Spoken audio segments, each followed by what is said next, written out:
What's going on, college basketball fans? It's your man, Stephen Bardo, for another edition of Bardo's Breakdown.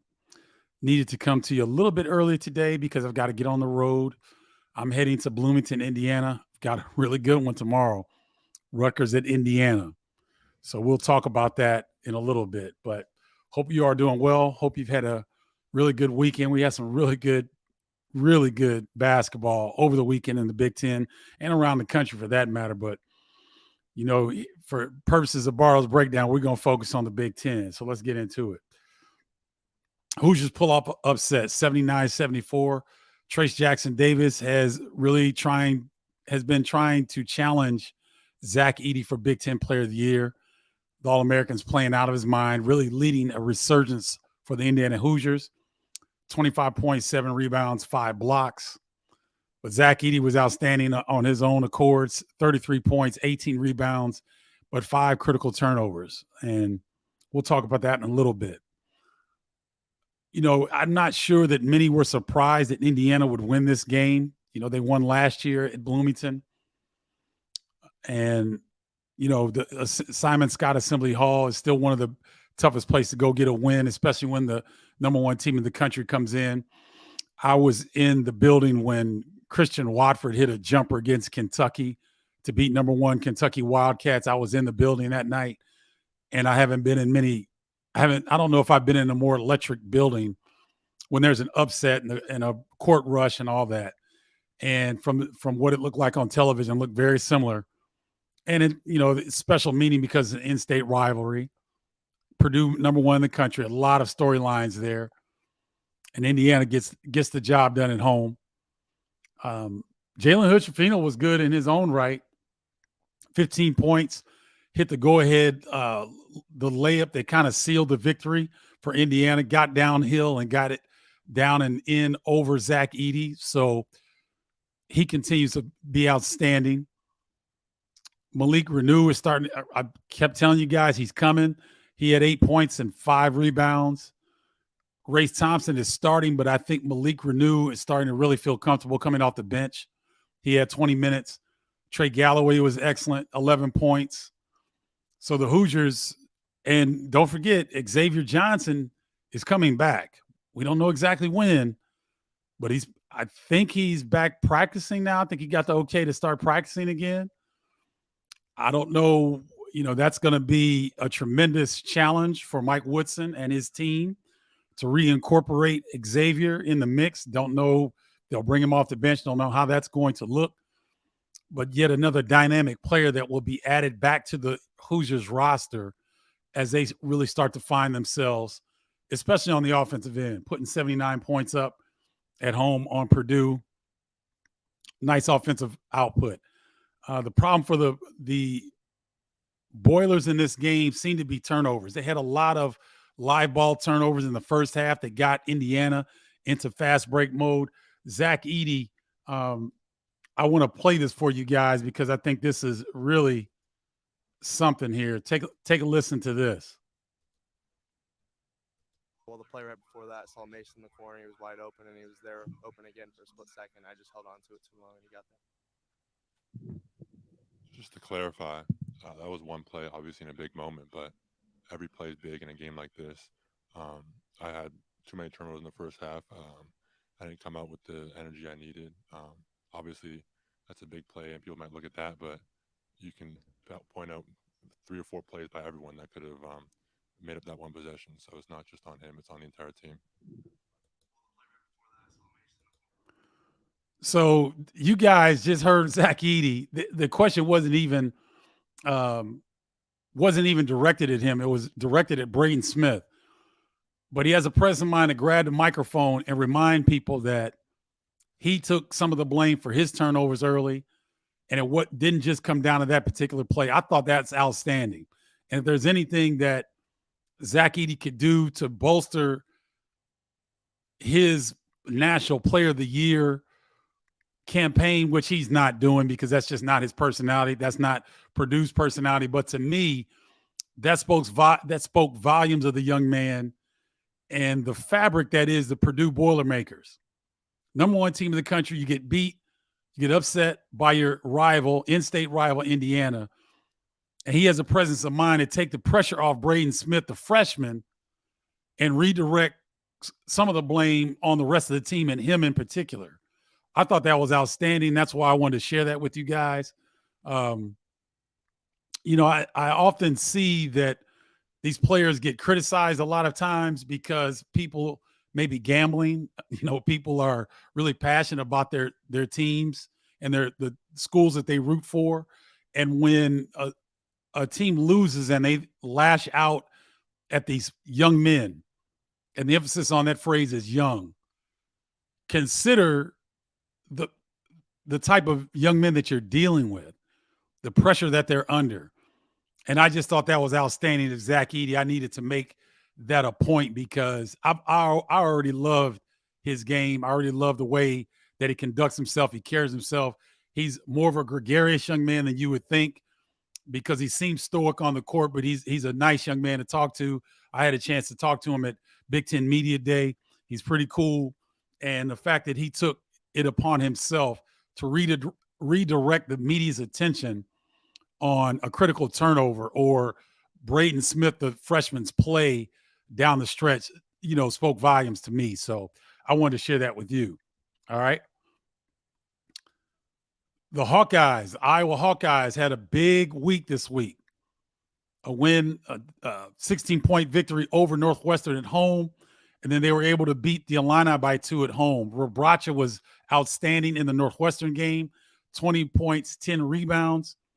Northwestern had no answer for him. And then in the Illinois game, which was a fantastic ball game on both sides, Iowa gets a career high 32 points from, let me make sure that's correct. I thought it was 35.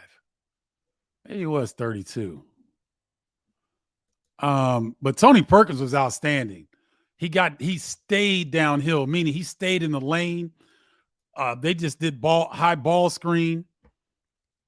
Yes, it was 32 points, career high for Tony Perkins. And he was 15 to 16 from the free throw line. And what really hurt the Illini was their kind of fouls. It kind of was reminiscent of what they did against Northwestern in their road loss, where they put the Wildcats on the line 40 times. I don't think Iowa got to the line 40 times, but maybe it was 30 plus. And Brad Underwood, after the game, was a little bit critical of his guys in some of the unnecessary fouls that put Perkins on the line. And you tip your hat to that young man because he was one free throw away from breaking the Carver Hawkeye record for most consecutive free throws in a game. Is it BJ Armstrong that holds? I don't know. I think it might be BJ Armstrong that holds that record. Matt Weitzel, the SID, informed me before interviewing Tony Perkins that was the case. So excellent game. And here's the thing. Iowa's playing really well. They're undefeated at home. They're now 10-0 at home when Chris Murray plays for them. There were some games where he didn't play, and they had a couple losses at home. But when Chris Murray plays, Iowa's undefeated at home. And here's the thing. Chris Murray was in foul trouble down the stretch. So Iowa did this with their best player on the bench from the 7-minute mark to about the 8-minute mark to about the 4-minute mark. Chris Murray was on the bench, and they were still able to tie the score on a Peyton Sanford 3 and then maintain the lead down the stretch. So big win for the Hawkeyes, a big week for the Hawkeyes as they enter that logjam that is third place in the Big Ten Conference. Let me make sure I got my numbers right. I believe there's 6 teams. So Iowa, Maryland, Northwestern, Indiana, Michigan, and Illinois, all 7-5 for third place. Rutgers 8-4 in second place, and Purdue 11-2 in first place. So there's a big time logjam for third place in the middle of the Big Ten Conference. Rutgers come from behind victory in Madison Square Garden on Saturday versus Michigan State. Rutgers shot poorly, 25% from the field in the first half, but came back via the free throw line. They were plus 20. So they had 20 more free throw attempts than Michigan State, and that's how they really won the game. Paul McCahey 11 of his 17 points came from the free throw line. Cliff Omori was really good with 15 points and 12 rebounds. And Rutgers gets the win over Michigan State. So they maintain their second place hold on the Big Ten race. And Rutgers has a big week this week. And I've got both of their games. And I'll get into that in a little bit. The Maryland Terrapins have won 4 in a row. They've got the longest winning streak in Big Ten Conference play right now. They've got a big week coming up. They've got to go to a very angry Michigan State ball club tomorrow. That's going to be an outstanding game to see if they're changing defenses. Their three-quarter court pressure, their run and jump, their changing defenses can keep the Spartans off balance. And can the Spartans rebound at home after a disappointing loss where they had the lead against Rutgers? And I'm sure that Tom Izzo was not pleased either with his team's the fouls that they committed or the whistle that they received at Madison Square Garden. And then Maryland hosts Penn State at home, who is also going to be a little bit angry because Penn State Nittany Lions lost at Nebraska, where Keisei Tominaga had 30 points. We knew he could shoot the three, but Keisei is starting to really show that he's an elite cutter off the basketball. He can get downhill and finish around the bucket. You've got to respect his three-point shooting ability. And he led the Nebraska Huskers over a nice win against Penn State yesterday in Pinnacle Bank Arena. So the Terrapins will have a nice week this week. And let's see if they can continue their Big Ten long 4 wins in a row. That's how competitive this conference is. Obviously, Purdue being upset, they would have had the longest win streak. But right now, Maryland has the longest winning streak in the Big Ten at 4 games in a row. As I mentioned before, the Illini, too many fouls against Iowa. There's like 3 reach-ins on Tony Perkins that Dane Danger got to reach in. I believe Sincere Harris came from behind and tried to rake him and got caught for a foul. Terrence Shannon had one of those where it was just unnecessarily fouls that allowed Tony Perkins to be deadly from the free throw line. And that's part of Iowa's formula. They do as good a job as anybody in the Big Ten. They've made more free throws than their opponents have attempted. So they live at the free throw line, and Illinois played right into their hands. What the Illini and Brad Underwood would like to do is force teams into difficult twos. Take away the threes, give up difficult twos. And so when Tony Perkins got going, the last thing you want to do for a scorer like that is put him on the free throw line. Because every time a free throw goes down, his confidence elevates. And one of the things I love about Fran McCaffrey, if they've got something working, they keep going to it. They're like an NBA team. I see a lot of college basketball teams where something's working and they'll go away from it before the defense responds and takes it away. They'll make the decision to try something else. Fran McCaffrey, if something's working, he's going to it. And they continue to do that down the stretch. Tony Perkins scored 25 of his career-high 32 points in the second half of that game. So Illinois got an interesting week. They were scheduled to play Minnesota tomorrow. Minnesota goes on COVID pause. So now the Illini have a long week because now they don't play again until they host Rutgers at home. Now, I don't quite know how Brad Underwood deals with breaks like this. I'm not sure because they've had a decent amount of time between games here recently after that brutal 19-day stretch. So I'm sure they've been in this situation in the past. They might go up and down and scrimmage a little bit at some point this week, but they'll be fresh and rested and ready to go when they host Rutgers on Saturday on FS1. That's going to be a fantastic game. Let me get to the games of the week. So Rutgers at Indiana tomorrow on Big Ten Network. I will be on that call, so make sure you tune in. And then also tomorrow, Maryland at Michigan State, ESPN2. I'm not certain, but I would guess that Robbie Hummel will be on the call for that one.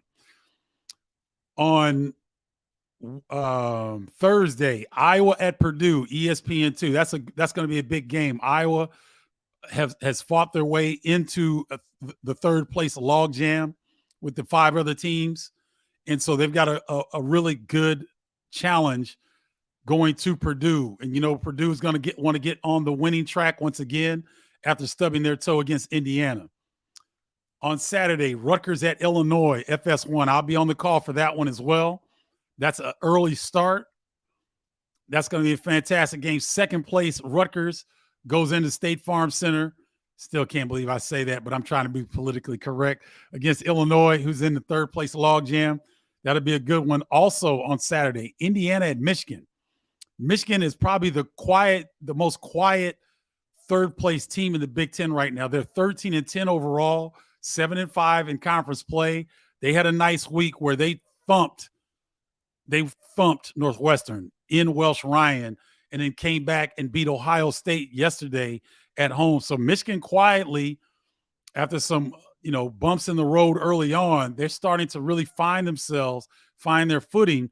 They've got a nice week this week as well as they host Michigan at home on Saturday, ESPN2. And then Sunday, I'll be on the call for that one. Purdue at Northwestern on Big Ten Network. That's an early game to try to get ahead of the Super Bowl activities. So those are the games this week to watch for in the Big Ten Conference. If you guys want to get in, here's your Flying Illini tumbler, shopcustomizeit.com. That's shop customize with a K, KUSTOMIZEIT.com. Environmentally safe, metal straw, dishwasher safe, and whatever. If you pour it in cold, it stays cold. You pour it in warm, stays cold. I've got a Arnold Palmer. I got some iced tea and lemonade mix, and it's pretty good. So make sure, go to shopcustomizeit.com and get yours today. All right. Let me get to my tribe members because they always show up for me. Oh, remember to like, share, and subscribe. It really helps the growth of the channel, and also hit the notification bell so that you're alerted when I go live, because now in February and March, it's going to get a little crazy. So like today, I'm coming on earlier than normal because I've got to get on the road. So make sure you hit that notification button so that you're alerted when I come on, because sometimes I'm going to come on back to back because I've got to get some things in that I think are important for Bardo's Breakdown Tribe. Let's see. Kevin McDuffie. Yep. Illinois game has been postponed. Good to see you. Joe Stovall, Trace Jackson Davis seems like he's playing with a different mindset. Confidence levels through the roof. I agree, Joe. And also what happened, I think a lot of players in Trace Jackson Davis's, if they were in his shoes, they would have taken some of those days off when his back was bothering him. But he continued to play, and he was still dominant. Now he's healthy, and so you're seeing a healthy guy that had a killer mindset to begin with, but he was going through a back injury. Some people can't scratch their behind when their back hurts. That's how debilitating that injury generally is, and Trace was still banging with Big Ten bigs like Philip Rabracha at Iowa. He had a monster game and was obviously hurt, but he did not want to come out of the game. So he's healthy now. He's a freakish athlete, one of the best athletes in the country at the power forward/center position, and he's playing like it. So his confidence level is through the roof. Good to see you, Joe. Joe Stovall, tribe member. If you want to join the inner circle that is Bardo's Breakdown. We've had a lot of people join. So you new members, thank you for joining. I really appreciate it. I think you guys are getting value from it. Text me to 312-847-2739.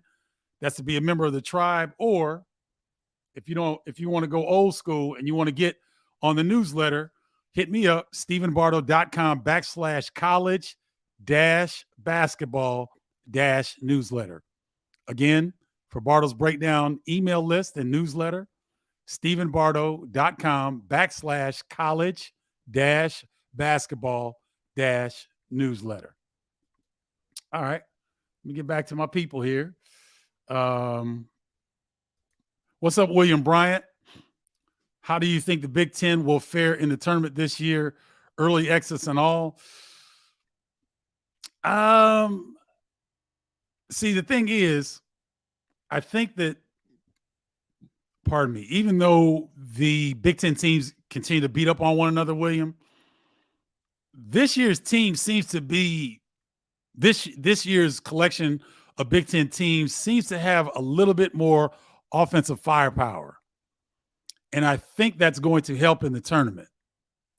So when you look at a team like Iowa, Illinois was the either 1 or 2 in Big Ten scoring defense before that game.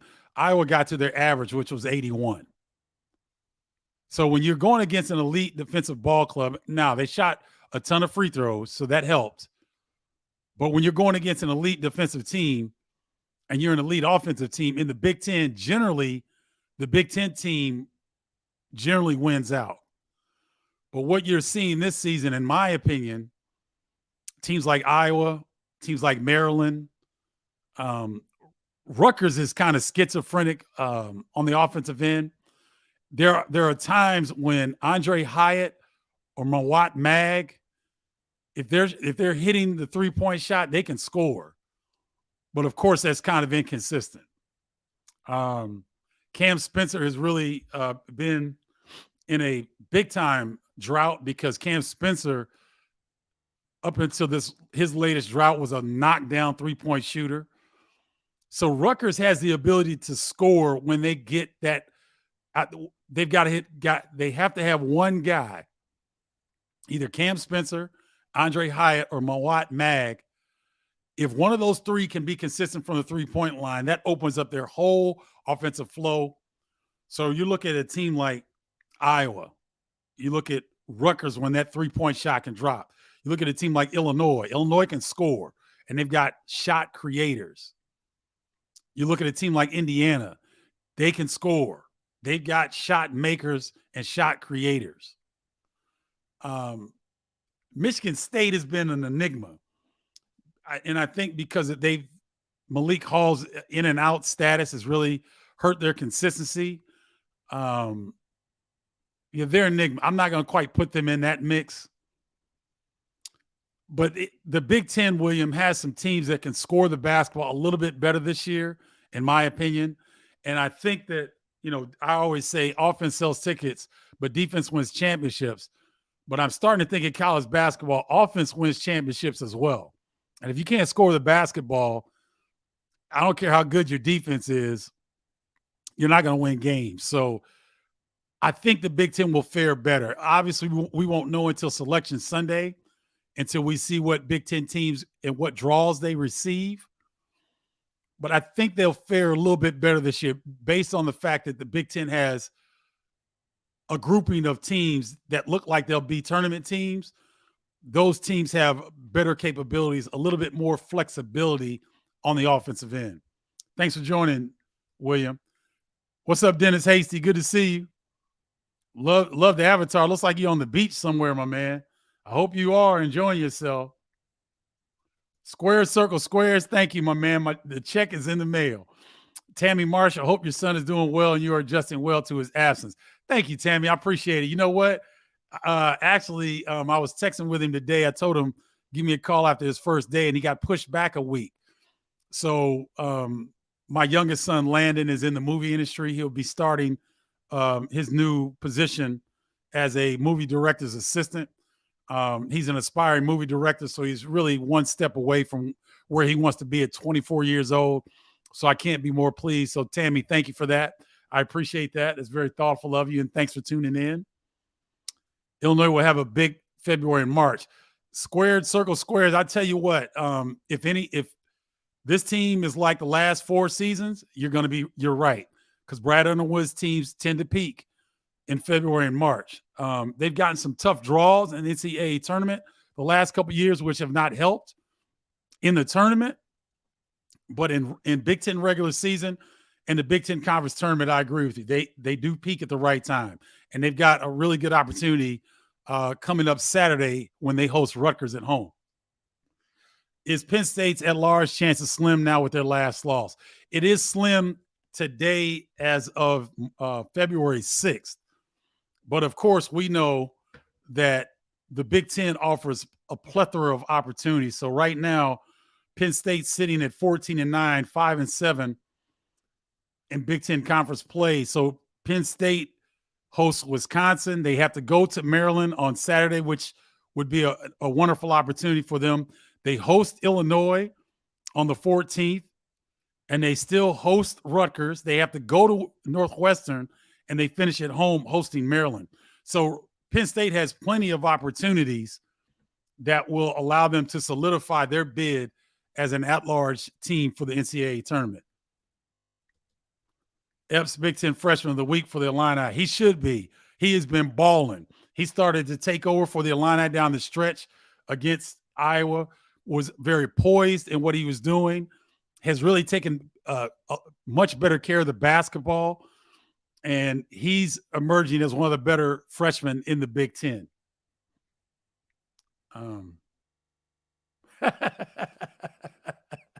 Do you know how hard it is to go to work after that Illinois loss? I live near Quad Cities along the border of Illinois, Iowa. I played for the Quad City Thunder, so I feel your pain. That's an interesting area. For those that don't know, the Quad Cities is Davenport, Iowa, Rock Island, Illinois. There's 3 or 4 others. There's like a 5-town, 5 small city area that borders Illinois and Iowa. And that Quad Cities area, you've got a lot of Iowa fans, you got some Illinois fans. And so depending on where you work, you're going to catch hell depending on who won the game. So I feel for you. I definitely feel for you. Joe Stovall, do you believe that teams are going to have to change from running the inverted man-to-man defense against the high pick and roll? When the ball handler comes off the screen, it appears that they have a free run to the basket. When the weak side defenders try to help, they leave three-point shooters behind them wide open. Thoughts?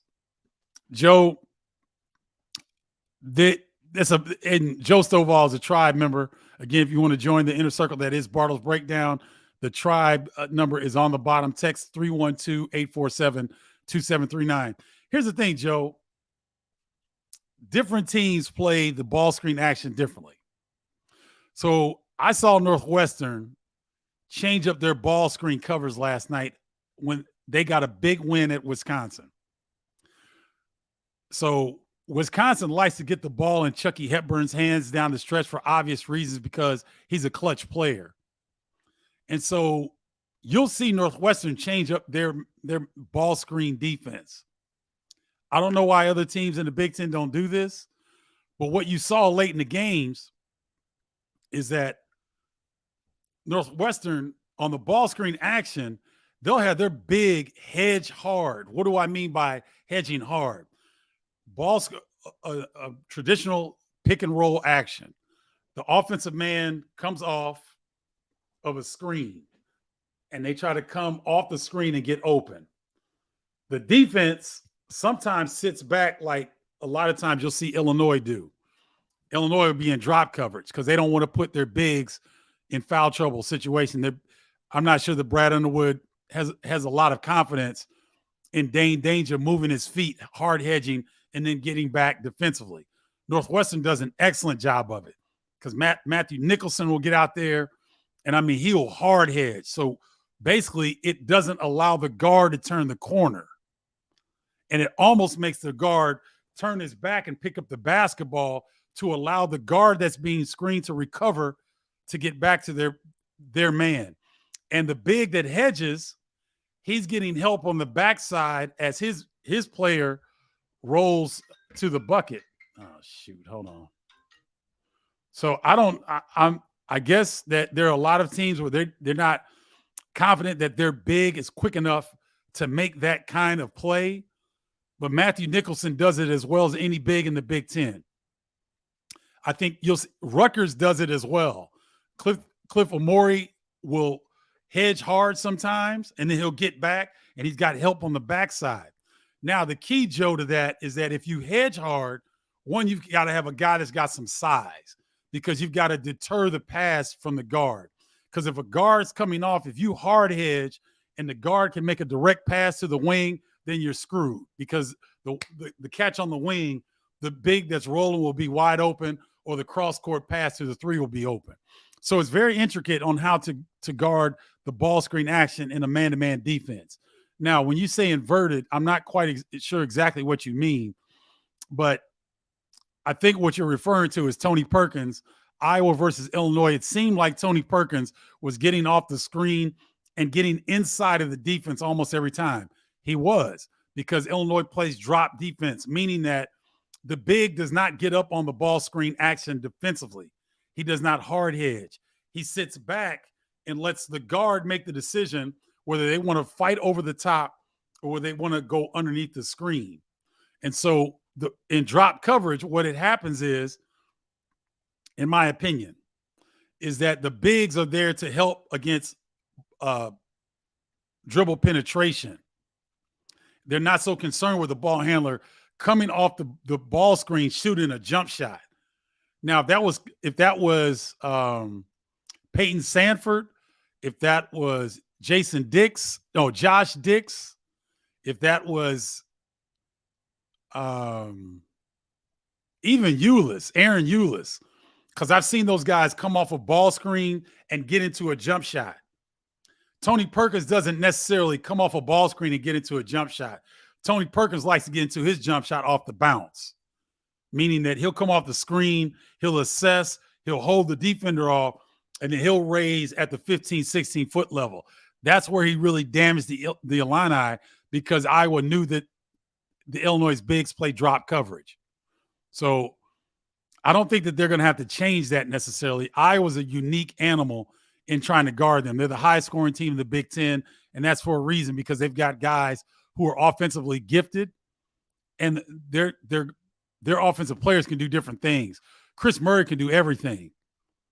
Shoot from the parking lot, get downhill, post up. Sanford can shoot from the parking lot. Josh Dix can shoot from the parking lot. Eulis, DeSante Bowen can get downhill. Perkins can get downhill. So, and Connor McCaffrey is just a heady player. He's not going to necessarily get downhill on you, but he's much more confident shooting the three. And Patrick McCaffrey is very similar in terms of his versatility offensively, like Murray at 6'8", 6'9". He can go inside and floaters. He can shoot the three. So they've got a bunch of guys that can score the basketball. So I think that, I don't know if the Illini's defense is necessarily going to be that much of a concern, Joe, moving forward, because Iowa's just, no one in the Big Ten scores like Iowa. No one plays offensively like Iowa does. And so I don't think you have to really worry about Illinois' defensive approach to that ball screen action, because Iowa's a unique animal. And so we'll see what happens in the tournament, but I think Illinois will be fine. OSU's chances are near done for the tournament.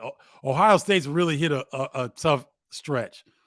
You know, the problem with Ohio State is that it's not that they're not competitive. It's just that they can't close out games. They've lost 4 in a row. Ooh, Ohio State has dropped 1, 2, 3, 4, 5, 6, 7, 8, 9. Ohio State's dropped 9 of their last 10. And listen to the scores. They lost to Purdue 71-69. They lose at Maryland 80-73. That's a 7-point loss. They lost at home to Minnesota, which really sent them reeling, in my opinion. They lost 70-67. That's a 3-point loss. They go to Rutgers, one of the toughest places to play in the Big Ten, at the rack. They lose 68-64. That's a 4-point loss. They go to Nebraska. They lose to Nebraska 63-60. That's a 3-point loss.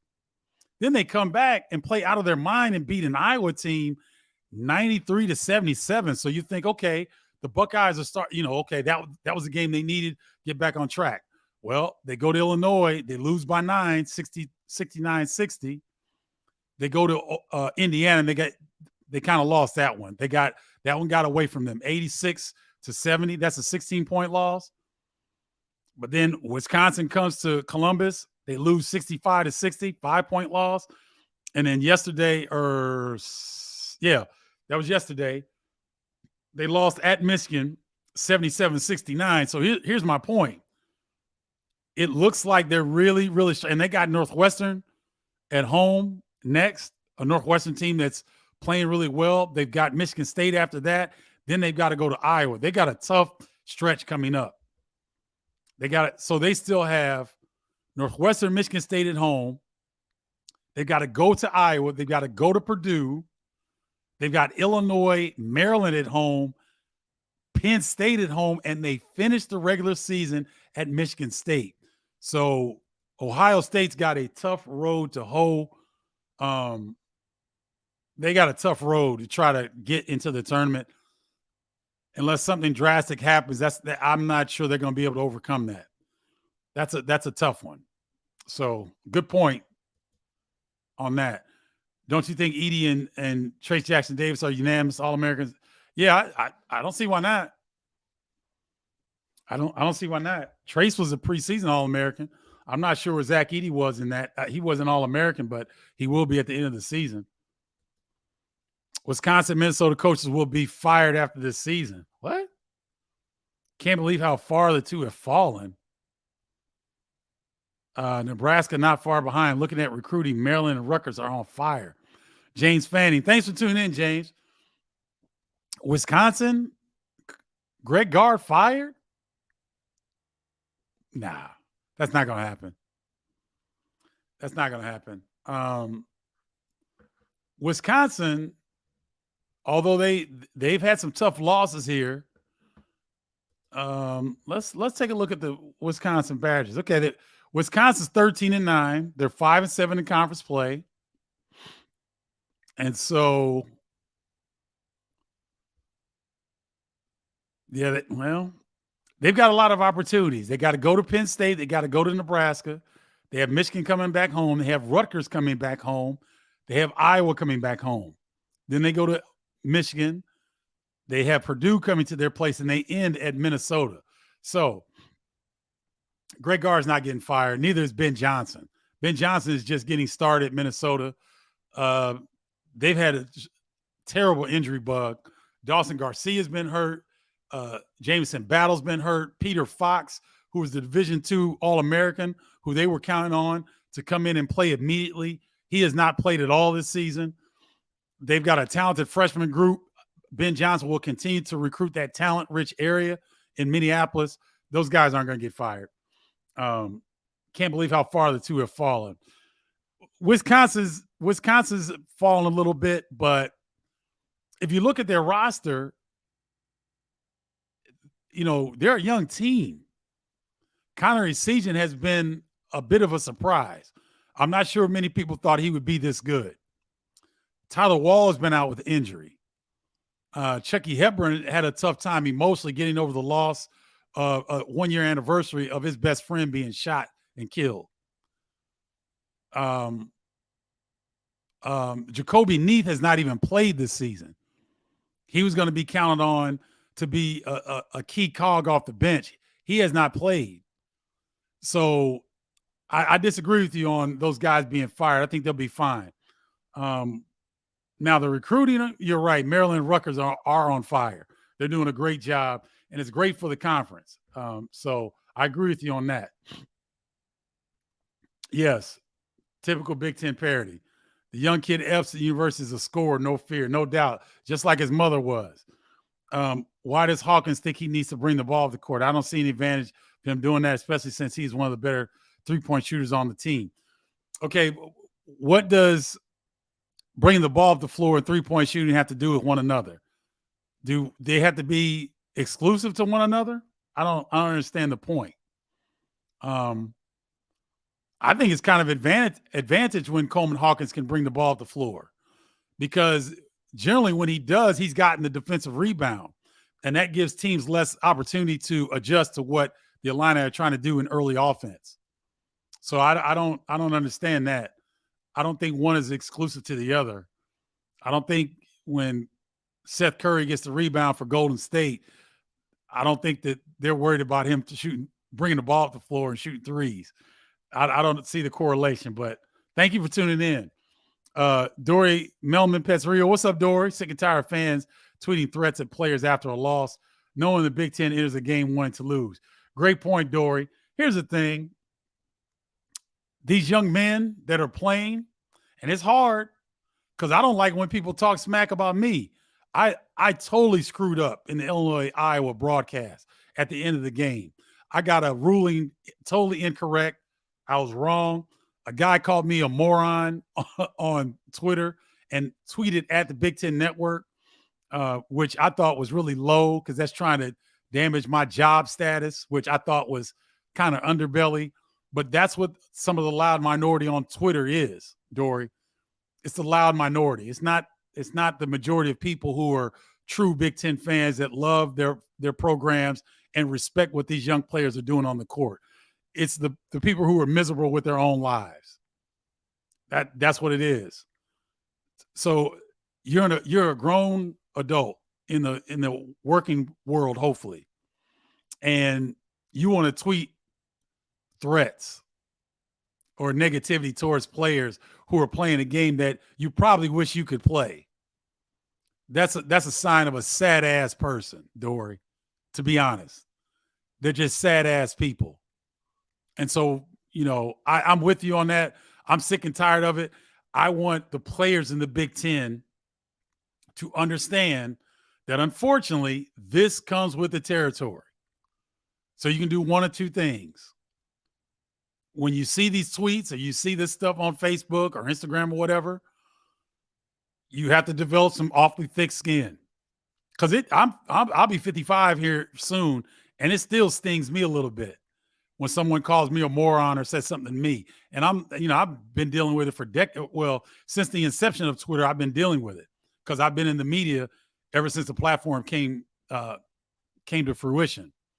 So the players either have to deal with what people are going to say and understand that it's the loud minority. It's not the majority of the fan bases. It's interesting.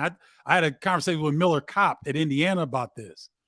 And Miller got into it with somebody that was saying something. And Trace Jackson Davis, he tweets back at people. And I told Miller, I said, listen, Miller, the overriding majority of the Indiana fan base loves you guys. They would never go on Twitter or on social media and say anything disparaging, let alone send threats or death threats or anything like that.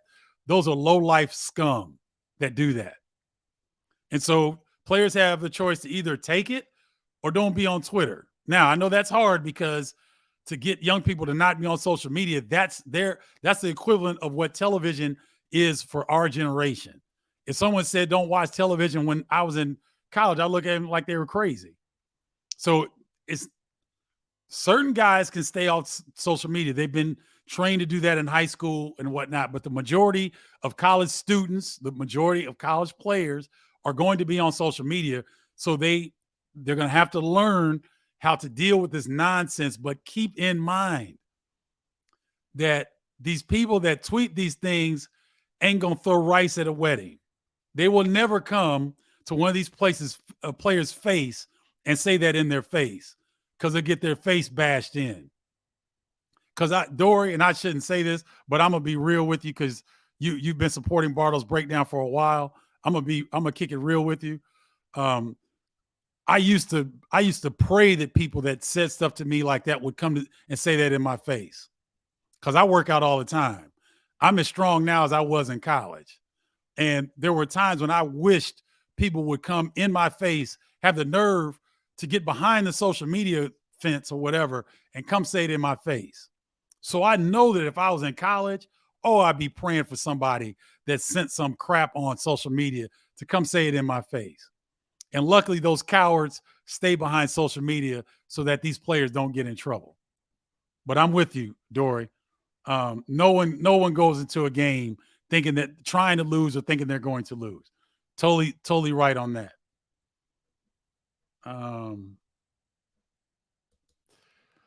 They always make the Big Ten teams play one another, which would create any Big Ten team to make it Final Four. But I still like two. Wow, you like two Big Ten teams to make the Final Four? Which ones outside? I think I'm assuming Purdue is one of them. Is it Indiana or is it Rutgers or is it Illinois? Is it Iowa? Is it Michigan State? Which two Big Ten teams do you like making the Final Four? I'd love to see what you have to say on that. What's up, Ken? Good to see you, my man. Good question to both. RJ Melendez is and I didn't get this from the coaching staff. I get this from having a few interactions with RJ and watching his body language. He's a highly sensitive young man, and he's very similar to a lot of young players. If their offense isn't going, it affects their whole. Well, let me not say that, because he's still been very good defensively. He's still a really good rebounding wing. So, but his offense, he's pressing, just like Cam Spencer is at Rutgers. They go through slumps sometimes, and he's not getting a lot of shot opportunities. A lot of times when you've got scorers like him, it's always helpful to get those shot opportunities because you get your rhythm. And so if you miss one or two and you don't, if you're not getting a whole lot of attempts and you miss one or two, he shot one time in 15 minutes against Iowa. He was 0 of 1, right? So you're not going to get a lot of rhythm that way. He was 0 of 1 against Iowa. In the win against Nebraska, he was 1 of 5. So in 2 games, he's had 6 attempts. Shooters and scorers need more opportunities, and he's just not getting them right now because he's got some more talented offensive players on the team, so he has to take a back seat. Meyer and Shannon are going to get more shot attempts, and they should, because they're more talented scorers. Dane Danger needs to get more touches than RJ Melendez, and he should, because he's the best inside threat that the Illini have. And so it's a different year. And RJ, although a lot of people wanted to see him take another step, his role this year is different because it's a different team. Should Luke Goody have been redshirted? It's hard to say. He's worked his tail off to get back. I've been talking to Luke because I've been doing a lot of Illinois games lately, and I talked to him before the games. He's worked his tail off. And so for a young man that has put in that type of work and he wants to be a part of this particular team, and he's okay with what's going on, I say roll with it. I understand what you're saying, Ken, from a limited playing perspective, but I'm not sure. I don't know. But that's a good question. Good question. No Big Ten tonight. Thoughts on Duke versus Miami, Texas at Kansas. Duke versus Miami is going to be interesting because Miami went and got a win at your Clemson Tigers, Andrew Moody. So, but Derek Lively was really good on the glass and blocked shots against North Carolina in Duke's victory over the Tar Heels. So I like Miami at home in this one. Texas at Kansas is going to be a great game. Kansas has really been struggling a little bit. Texas has played well. They beat Kansas State and I believe Baylor this past week.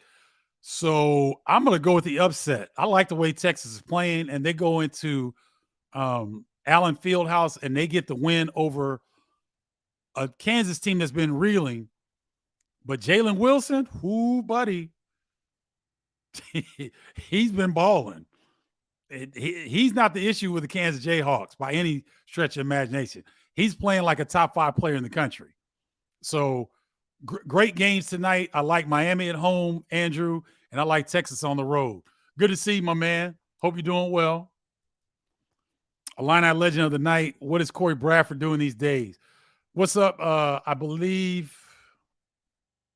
Let me think. Corey was playing up until last year. I don't know if he's still playing. Corey Bradford may have gotten 15, 16 years in. I'm not sure on that one. Good question there. I got to look that up and get back to you. But Corey has had a long career overseas. I think if there's a professional basketball league, Corey Bradford's played in it. Keeps himself in tip-top shape. That jumper never goes away. And I've always been amazed at his staying power in terms of playing the game.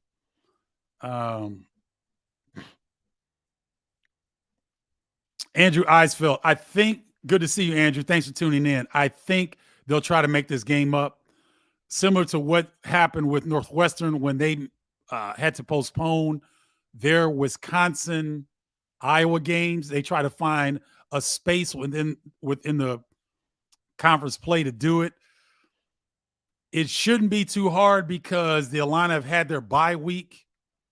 It might have been good to do it during that period, but the Illini schedule is favorable. It's not like they have 3 or 4 games in 1 week, so there should be a time where they can reschedule that game. So I think that they'll try to make it up as opposed to forfeit. But that's my opinion. I don't know that for certain. We'll see what the Big Ten Conference office does with that. Yeah, Curtis, I played there a long time ago, buddy. I was playing for the Quad City Thunder in 91 through 94 off and on. So it's been a while. I think it's the Mach 1 Center. It used to be, it might have been renamed, but the Mach 1 Center, I think I played 1 season in that. It had just been built. We played at East Moline High School, the elevated floor. That's how long ago I played in Quad City. Davenport, Bettendorf on the Iowa side, Rock Island, Moline, East Moline on the Illinois side. Thank you. Andrew Moody, Zoomer Sports is coming through here. Illinois high school basketball closely, and he's giving a shout out to Kendall Gill's son, Phoenix Gill, my nephew, at St. Ignatius High School in Chicago. Just ranked the number 4 best prospect out of Illinois for class of 2024. He's a baller and a stud, so keep your eyes out for him. Andrew's right. I didn't want to give Phoenix too much love because he's still young. He's a sophomore. But if I had to say, he's better than Kendall when Kendall was a sophomore in high school. Phoenix is better. He's stronger. Obviously, he's got the benefit of his dad being who his dad is, and us having a chance to put our hands on him a little bit and touch him and talk to him and be around him. So Phoenix is a real deal. And a number of Big Ten teams have already shown interest. I think Illinois has already offered him, Andrew. So you're spot on with that. Shane Spurgettis, also from Quad City, East Moline, now living in Colorado. What's up, Shane? Good to see you. I don't know if this is your first time on Bardo's Breakdown. If it is, welcome. Thank you. You guys, please share with other people that you think would like this content, Illini content, Big Ten basketball content. Please share it with them. It helps the growth of my YouTube channel, especially, which I'm really trying to grow. So thank you, Shane, for tuning in. Mario Panaggio Sr. was my first coach at Quad City. And then what was Panaggio's son? Dan Panaggio? Yeah, Dan Panaggio was my coach then. So I coached from Mauro, M-A-U-R-O, Panaggio. Then I played for his son, Dan Panaggio, at Quad Cities. Great question, Curtis. What's going on, Marsman? T. Brown. I think it's going to take Luke Goody a little bit of time. And will it light a fire under RJ? I doubt it because, again, like I said earlier, RJ he's just not getting a lot of shots because he's just with some really talented scorers that need the ball more. So Luke is not going to – I don't expect Luke Goody to get a ton of shots either when he comes back. He'll have to be an opportunistic scorer, which has posed challenging for RJ Melendez. We'll see if Luke Goody can get in and when the ball swings to him, can he knock down consistent threes? If he can, he'll get more playing time. If he can't, he probably won't. So, but we'll see. When UCLA USC joins Big Ten next year, will be battle-tested year. Yes. USC and UCLA are only going to add to the competitive level of an already competitive conference. What's up, Michael Hogg? Good to see you. Thanks for tuning in. Ben Johnson has recruited Cam Christie out of Rolling Meadows High as the number 3 ranked player out of Illinois. Ben Johnson is building a program. Yes, I agree. I totally agree. How are you doing today? And what do you take on Braden Smith's statement after the Purdue game? Then Zach Edey did also. In your opinion, does Purdue deserve? Yeah, I think so. Because a lot of people in the Big Ten did not think Purdue was going to win that game. It's just they had too much going against them. They're playing against a hot Indiana team. It's an in-state rivalry. You're the number 1 team in the country. it's tough to be at your best every single night. Purdue has had to do that most of the season. And they lost at Indiana last year. So it wasn't a shock to anybody that Indiana won that game. And so I still think that they deserve to be number one, because if you guys remember last week, was it 5 of the top 10 teams got beat? So it's been a lot of movement within the top 25, and Purdue losing a close one at Indiana is no shame.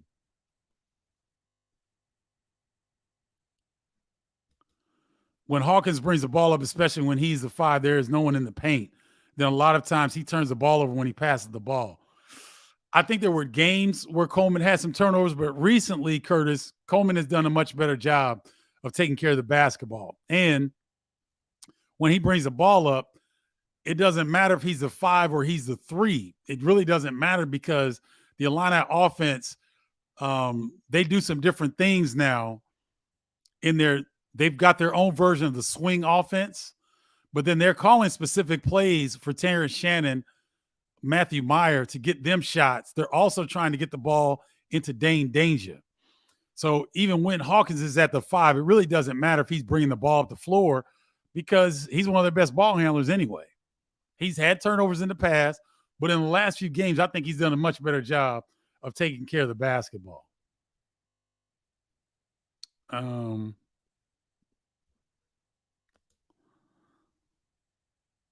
Peanut Butter Ninja. What's up, Peanut Butter Ninja? Cool name. RJ needs to attack the rim, period. Be more aggressive. I can't necessarily disagree with that. What was my take on the Orange Crush? Hey, it's mano y mano. Gamesmanship, they got caught. They got their tickets refunded. And Iowa Hawkeyes, I thought they did a fantastic job of trolling Illini Orange Crush when they brought the kids out that they gave the tickets to, and it was the loudest ovation that you heard in Carver Hawkeye that day. And it was tit for tat, and it builds on the legacy of the rivalry. So I thought it was good-natured all the way around. No harm, no foul. Thoughts on giving Lee playing time to spell Dane, Thomas Dagley. Tom, good to see you, Thomas. Thanks for tuning in as always. I always appreciate your support. Thomas, I thought Lee was going to get more time because he played well at Minnesota. And then what was the game after Minnesota where he came back and played well? And I guess the coaching staff, they just didn't think like that was a good matchup for him to play against Iowa, because Philip Rebracha is bruising and physical. So we may see him, though, moving forward, because when he does play, he's given quality minutes.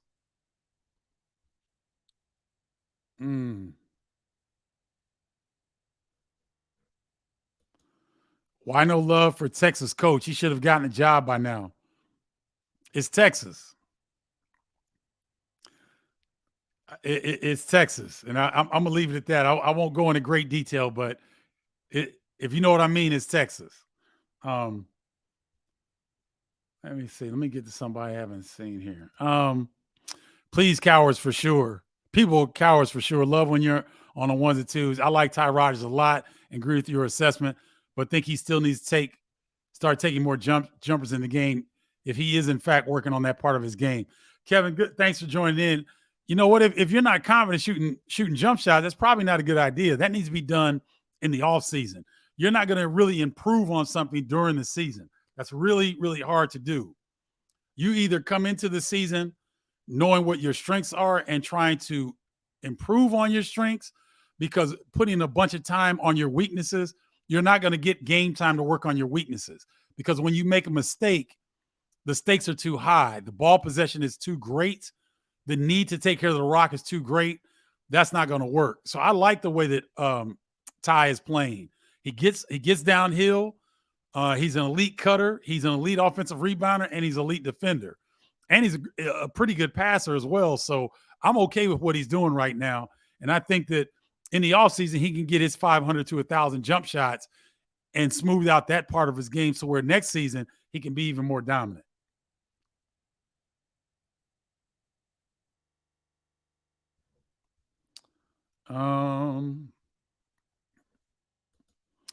What's up, Derek Blakely? Proud Northwestern alum. Do you think Northwestern makes the NCAA tournament even though they're thin on the front line and generally lack depth? Derek, they're in right now. Northwestern's a solid NCAA tournament team. And even though they are thin on the front line and generally lack depth, I don't think it matters because their resume is strong. They've got quality wins. They've got at least 2 quad 1 wins, at least. So they've got a strong resume. Thanks for tuning in. Appreciate you. All right. Ryan Fico, not really upset about Illini's performance Saturday. Clean up a few mistakes and you win going away. Ryan, if they don't put Iowa and Tony Perkins on the free throw as much, I agree with you. They also had some turnovers that were unforced a little bit. And so, like you said, you clean up a few mistakes, they get a huge win on the road at Iowa. So I agree with you. Maybe a little frustrating for Brad Underwood and the team because they know they let an opportunity slip away. But I agree with your assessment. Do you think Billy Donovan will ever go back to coaching the NCAA? No. You don't see guys that leave college that go to the NBA that have been in the NBA as long as Donovan because he could get a college coach job at any point. He likes the flow of NBA. He won't ever come back to college. I won't say ever, but I think it would be highly unlikely that Donovan would leave the NBA ranks to come back to college.